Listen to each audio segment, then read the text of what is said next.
Hi, so today I wanted to share a couple of tips on teaching intonation.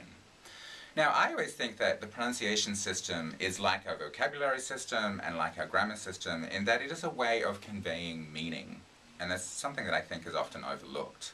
There's two main functions to intonation.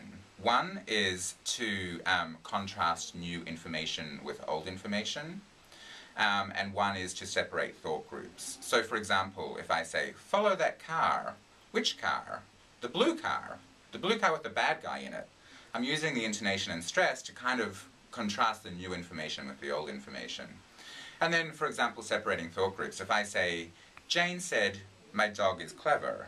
Jane said, my dog is clever. Or if I say, Jane said my dog is clever, the meaning's completely different. It's also a little weird, but it's completely different, right? Your dog's talking.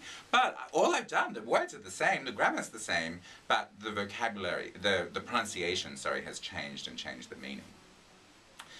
Now, another thing I think is really interesting is if you have students whose first language is a tonal language, for example, Chinese or Thai, Vietnamese, when they're each word, the tone carries meaning, like ma, ma, ma, ma, like it's all different meanings because the tone is different. So students expect that. That's what they're used to. So when they learn a word, they're automatically learning or memorizing the tone of the word. When we teach a word, we usually teach it with falling intonation. It's a book. It's my favorite. However, when we construct those words in sentences, the intonation can change.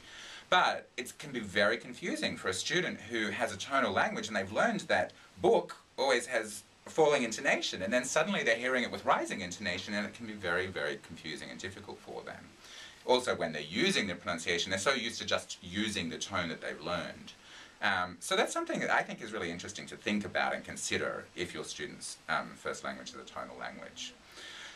So a couple of things to keep in mind: the uses of intonation in our language, and then the differences between other languages and how that can really affect their ability to apply those uses or understand them.